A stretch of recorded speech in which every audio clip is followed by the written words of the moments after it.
29 August 29న మనము తెలుగు భాషా దినోత్సవంగా జరుపుకుంటున్నాము. ఫిబ్రవరి 21 వచ్చేసి మాతృభాషల దినోత్సవం, అంటే ప్రపంచ మాతృభాషల దినోత్సవంగా జరుపుకుంటాము. ఇక్కడ మనకు తెలుగు భాష దినోత్సవంగా ఈ రోజు జరుపుకోవడానికి గల కారణం ఏంటంటే గిడుగు వెంకట రామమూర్తి పంతులు. ఈయన వచ్చేసి మనకు శ్రీకాకుళం జిల్లాలోని పర్వతాలపేట అనే గ్రామంలో జన్మించాడు. ఈయన జీవితం అంతా కూడా తెలుగు భాష అభివృద్ధి కోసము కృషి చేయడం జరిగింది. అంటే అప్పట్లో పుస్తకాలు అసలు తెలుగులో ఉండడమే కష్టం. అటువంటి తెలుగులో ఉన్నటువంటి పుస్తకాలన్నీ కూడా గ్రాంధిక భాషలో ఉండేవన్నమాట. గ్రాంధిక భాషలో ఉంటే ప్రజలు మాట్లాడే భాష వేరుగా ఉంది, గ్రంథాలలో ఉండే భాష వేరుగా ఉంది. వాళ్ళు ఇక్కడ చదివినది అక్కడ బయట మాట్లాడడానికి అవకాశం లేకుండా ఉండేదన్నమాట.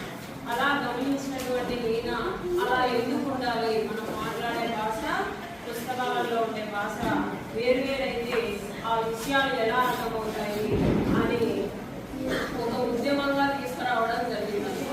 దీంతో గ్రాంధిక వాదులు అనేటువంటి వాళ్ళు చాలా మంది తెలుగు భాషను ప్రశ్నపట్టిస్తున్నారు.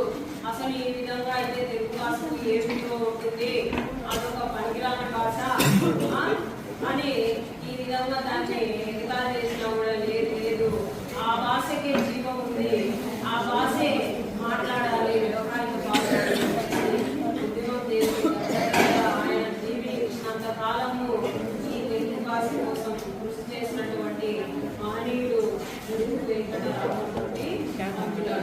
కాబట్టి ప్రభుత్వము ఈయన యొక్క జన్మదినాన్ని తెలుగు భాష దినోత్సవంగా జరుపుకోవాలని ఆమె నిర్ణయించింది. అప్పటి నుంచి మనము ఆగస్టు 28న తెలుగు భాష దినోత్సవాన్ని జరుపుకుంటాము. ఇక్కడ ఈయన ఒక సౌర భాష, అంటే ఒక కొండ అడవిక జాతి అయినటువంటి సవరలు వాళ్ళ యొక్క భాష కూడా ఈయనే తెలుగు సౌర భాష రెండు తెలిసినటువంటి ఒక వ్యక్తిని తన దగ్గర కూర్చోబెట్టుకొని ఆ భాషను నేర్చుకొని దానికి నిఘంటువులు వ్యాకరణము అన్ని రచించి వాళ్ళకు వాళ్ళ భాషను పూర్తిగా అప్పగించడం జరిగింది అన్నమాట. అంటే వాళ్ళ భాష కూడా ఏమంతా మనకి భాష కాదు, వాళ్ళకు విలువ ఉంది. ఈయన చేసినటువంటి కృషికి గాను 1913లో అప్పటి ఆంగ్ల